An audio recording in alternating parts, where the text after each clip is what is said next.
This original WSRE presentation is made possible by viewers like you. Thank you.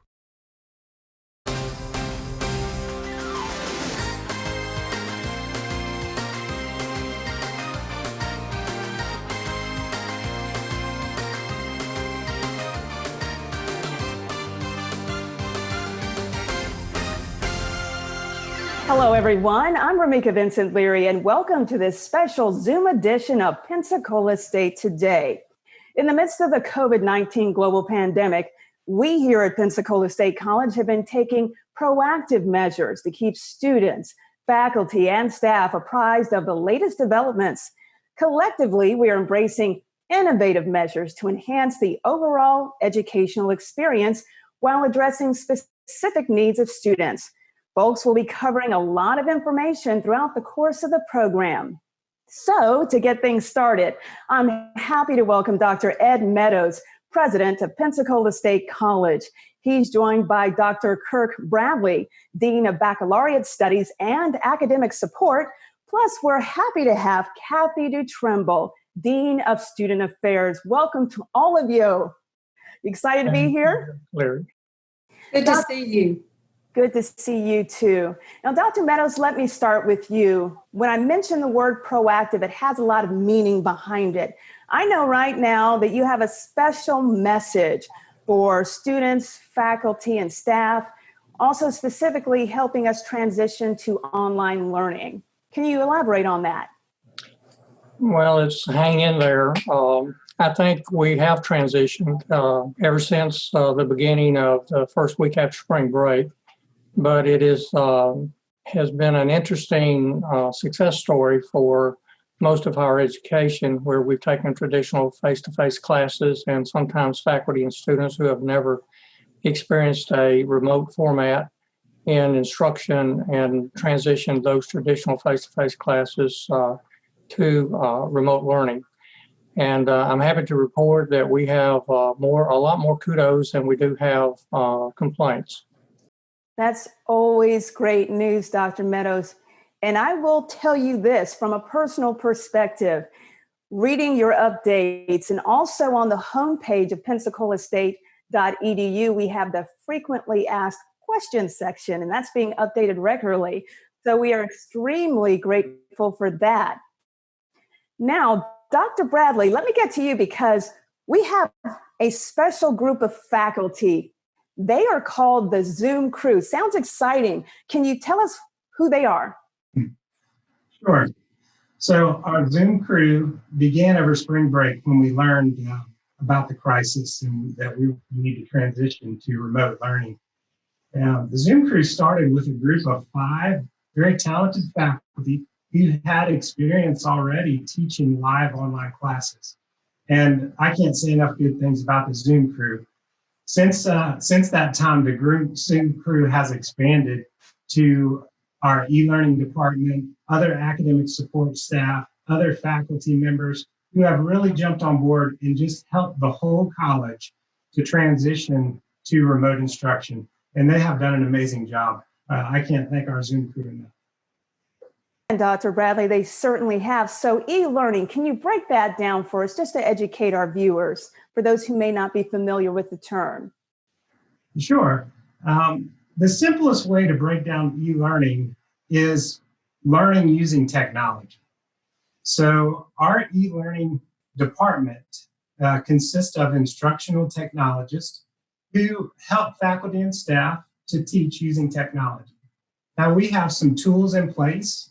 For the college, we use a learning management system, Canvas, which provides us with the tools to be able to teach using technology. And we have other technologies such as Zoom and other things like Turnitin that help us. But e-learning allows us to teach and learn from a distance. Exceptional. So Kathy, let's talk about advising. There are so many students that might have a question or two, and especially during these times. Can you tell us what you are doing in respect to this? Sure, I'd love to. I was so excited that we were able to make the transition to remote advising, remote admissions, expand their ability to answer questions remotely.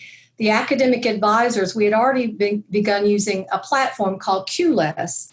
So what we've done is transition so that no matter what campus, all of our advisors are now in one single queue, and a student can just sign in, get in line, so to speak, to meet with an academic advisor, and they don't know whether they're meeting with an advisor that's normally on the Pensacola campus or stationed out at the Milton campus.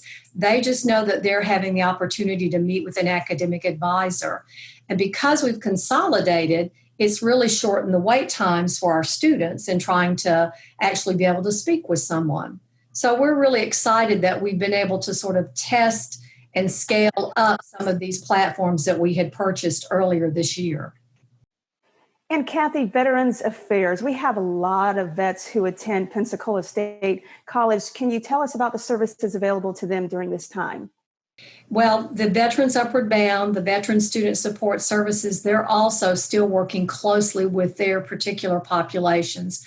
Financial aid has done a great job of being able to work remotely, still process financial aid files, work with VA students, keep us all updated on what changes we've seen with Title IV funding so that we know how to best share this information with our VA students as well as our regular students.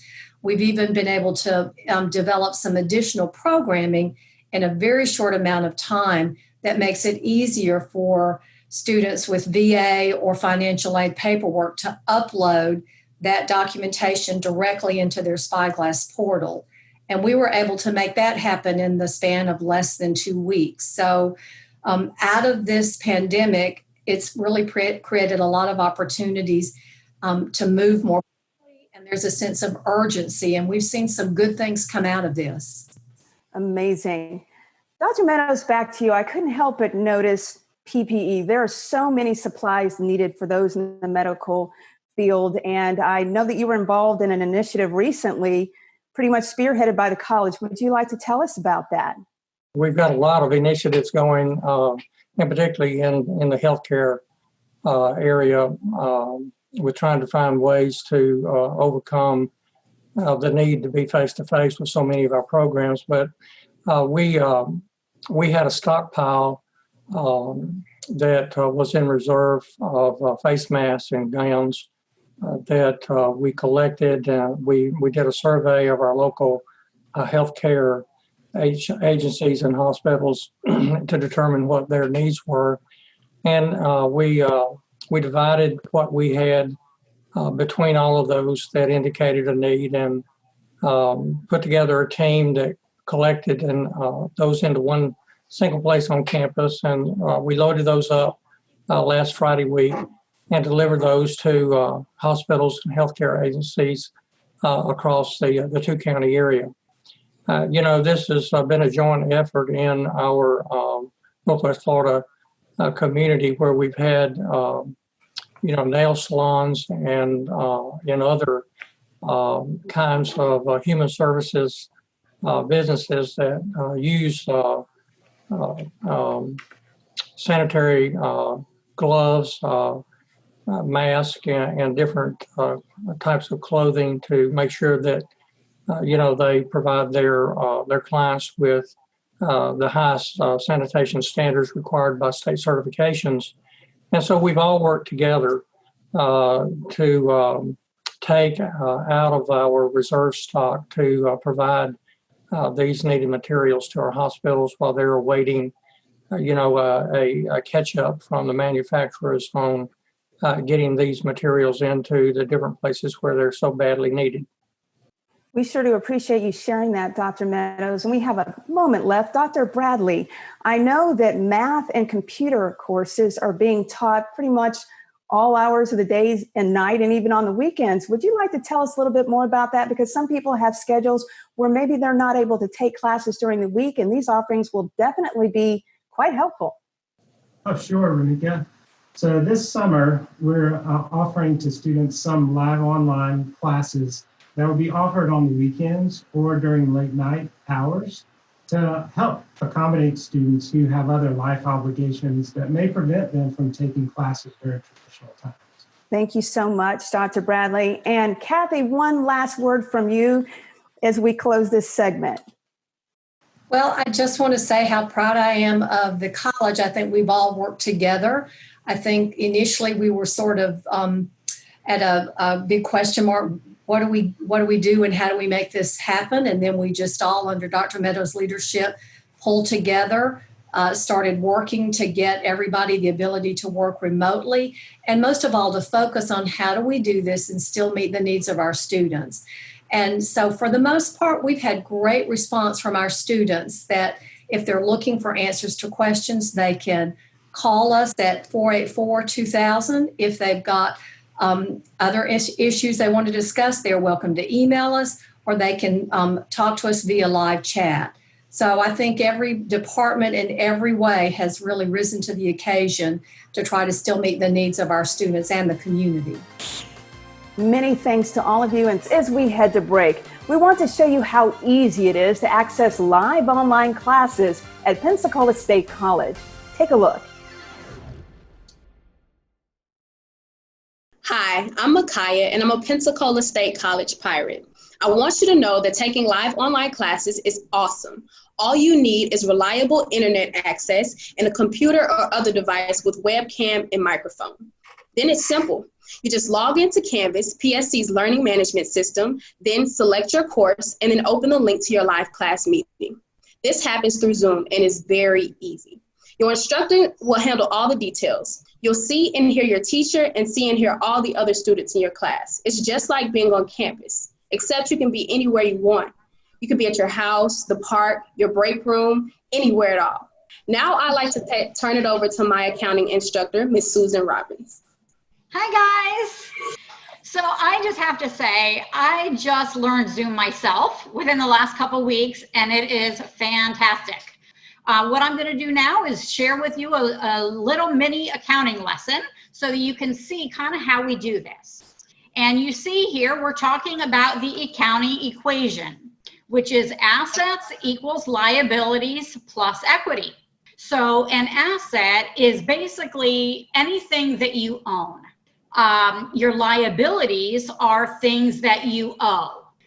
The difference between the assets and the liabilities of a business is called equity. So assets equals liabilities plus equity. Now another way to write this is assets minus liabilities equals equity. So let's practice with some numbers to get our brains going. So Darcy, do you have, just throw out a number for me for assets. 10,000. Okay, 10,000, perfect. And then Evan, how about some liabilities? What do you think? 3,000. 3,000, okay. 10,000 minus 3,000 is 7,000. So the equity of our business is 7,000. Does anybody have any questions about that? How we might apply it? Yes, Chloe. So what if your equity is more than your liability? And in that case, you would have a negative equity balance, which is okay for the short term, would not be okay for the long term, or you wouldn't stay in business. All righty, good question. So that'll conclude our lesson for the day. And I hope you, our prospective students, can kind of get a little glimpse into our classroom and just see that it really is very simple to use. So I hope we'll see you. I hope to see you in a future class at PSC. Bye-bye. Welcome back, everyone. During this segment, we're going to focus on specific student needs, both inside and outside the classroom. I'm happy to have Dr. Lynsey Listau, Executive Director of Institutional Equity and Student Conduct. She's joined by Andrea Krieger, Executive Director of Institutional Development. Dr. Listau, please tell us about the Pirates Care Team. Sounds exciting. Absolutely. The Pirates Care Team has actually been in existence at Pensacola State for about 5 years now. And our team is made up of a dedicated group of faculty and staff who meet on a weekly basis. And during those meetings, we talk about students that we're concerned about, students that we're worried about, and students who may need some extra resources to be successful while at the college. Our team then works to connect those students with resources both on campus and within our local community to help them. We then make sure that we follow up with those students throughout the semester to make sure they're still doing well and to make sure there's not anything else that our team can help them with or connect them with. During this crisis, our team has really stepped up and made sure that we are reaching out to more students. In response to a survey that was sent out by the PSC Foundation to learn more about students' needs, our team has actually reached out to about 1,000 students by phone, by email, and by text message to check in with the students. When we talk to the students, we're asking them, how are you doing? How was your transition to your classes going online? What do you need and how can the college help you right now? And we are getting all kinds of responses from our students. They are showing appreciation that the college has reached out to them, and they're letting us know that right now they have an abundance of needs. And we are working really hard to then connect them with resources to address the needs that they have. We've done things like work with our community partners. Mana donated food to us, and so every Friday for the past few weeks, we've been passing out food to students who are in need and helping their families take care of that resource. We've also been working as a liaison between our foundation and the IT department to get items like laptops, webcams, Wi-Fi hotspots to students to help them continue their academics and get through the spring semester successfully. We're also continuing to connect students to emotional wellness resources and other community organizations to help them. And I think it's really important that our students know our college truly cares about them. We care about their well-being, we care about their academic success, we care about them as individuals. And that's part of the reason our team was created 5 years ago. And I think it's also important that our students know that they can reach out to us through our website, pensacolastate.edu/piratescare, and that even when this crisis is over, our team is still going to be there to help our students and make sure they're successful as Pirates at Pensacola State. This is phenomenal information that you're sharing. And any last words that you might think of that maybe someone's out there hasn't thought about filling out the survey, might be a little apprehensive, what would you tell them?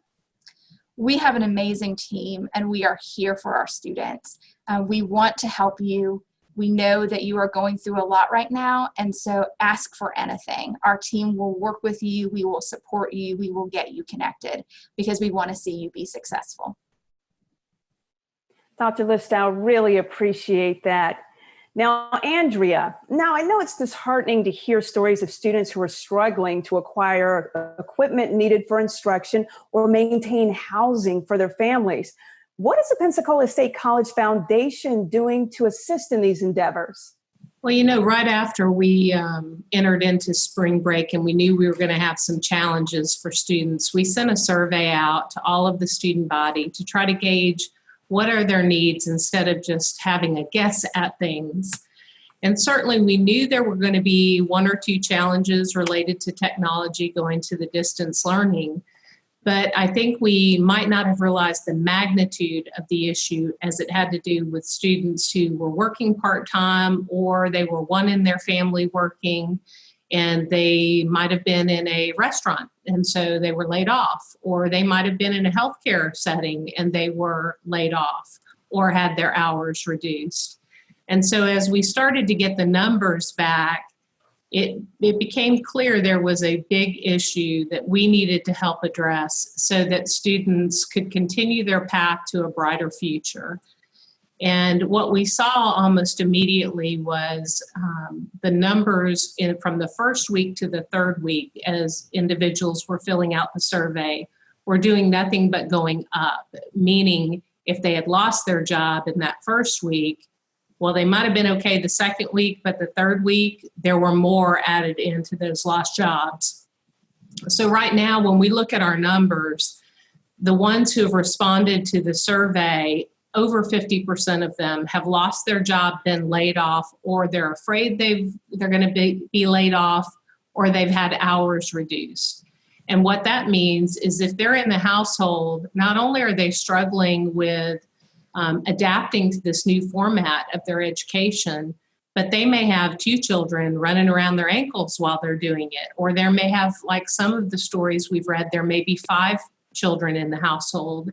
And that problem compounds because not only have they had their hours reduced or been laid off, and now they're learning in this new format, but the child who may have been at school for part of the day and may have gotten one of their meals at school during the day now is home. And so food is an issue for that family as a whole. Rents are past due, mortgages are past due. And our main concern is how do we help them weather this storm in this difficult time? And it isn't just a matter of how do we help them do it for themselves, but how do we let the community and all of our partners know that here's the current environment and here's the current situation as we're seeing it at Pensacola State College. Because our pirate family is pretty strong, and that includes ones who are out in the community. We've had 77 individuals just step forward in 3 weeks' time saying, we want to do what we can to help these students because we know our economy locally is going to depend upon them getting back to work once this is over. And we need them there. So in large effect, it's been a matter of communicating. And Dr. Meadows has been very generous in taking time to tape and share with some of our partners the information that they need to know. Thank you. As we head to break, there are so many ways we can support our students, including those who are lacking resources to cover housing and equipment needed for instruction. One person can make a difference, and it can start with you. Here's more information.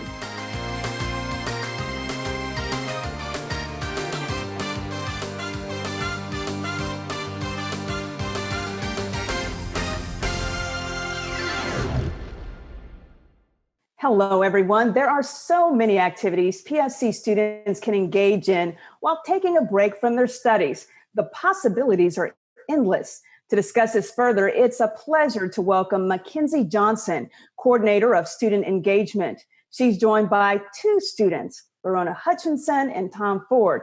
You'll hear more from them shortly, and their stories will inspire you. But first, MaKenzie, let's start with you. How's it going? I'm good. How are you? I'm doing awesome as well. I always get excited, MaKenzie, when I hear about student activities and events for our students. So I'm going to ask you to do something exciting that I know we discussed previously by showing our viewers how they can access these events via our Facebook and Instagram accounts. So go ahead and share your screen and talk as you do that, okay? Yeah, absolutely. Let me pull it up. Got it. Okay, this is our Facebook page. This is where you can stay up to date on everything going on campus. Since we've transitioned to virtual events, since we can't be together in person, as you can see, it's at PSC Pirates Life, Student Engagement and Leadership.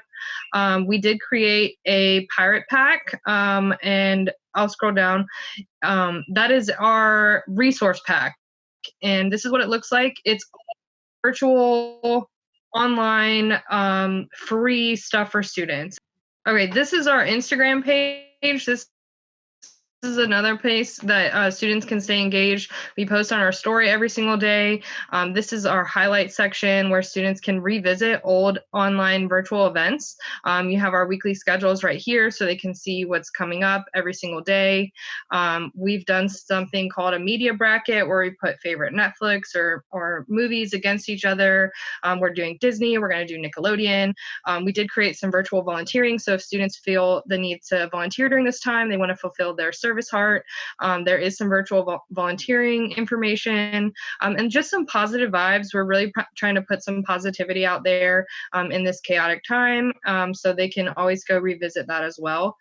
Thank you, MaKenzie. And now we're going to hear from Verona Hutchinson, all the way from St. Thomas. How are you doing, Verona? I am blessed. Thank you very much. And we're part of the U.S. Virgin Islands. That is awesome. Now, Verona, all these activities that you heard of, you've actually participated in a lot of them yourself. And understandably, you have used the Zoom learning platform before. But I want to focus on something encouraging for our viewers out there regarding your story. You came back to college after several years. Why don't you tell us a little bit about that in your learning experience? I came back after a while. I am a senior this year at PSC. Woohoo! And, PSC has been such a help in my life, and it's grown me in ways that I never, could think of. Even doing this is just an honor to do. But Zoom came in quite handy last year at the end of the year when I needed to step away and take care of a family emergency. And that was the first time that I used Zoom with the school. And, it's the easiest way to be able to communicate with who you have to communicate with. I'm all the way across the waters and you guys are in Pensacola. So, the technology has been really phenomenal. All right. So Tom, let's shift to you because you're taking a class right now, and this is your first experience ever using Zoom. Why don't you tell us about that? Yes, that's correct. This is my first time ever using Zoom for any class, and I feel like it's very easy. It's very easy to navigate. Even if people have an older laptop and they feel that their webcam or the microphone's not as good, such as mine, my microphone on my laptop isn't working that well, but you can work around that and call in through your cell phone. That's how I'm doing this right now. And the quality is crystal clear. I can hear you. You guys can hear me. So I think it's working very well. So Verona, let's get back to you for just a moment. Tell us about the scholarship that you were awarded last year as a PSC student. Well, I am part of the business department, and you have been my teacher now for 4 of my classes. And you actually inspired me to go out for a scholarship. I never thought about it because I was already getting financial aid.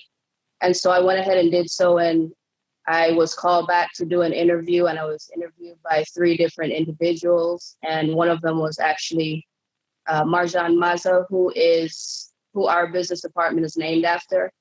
And I received a letter in the mail, and it said that I was the 2019-2020 recipient for that business department scholarship. And that was such a financial blessing.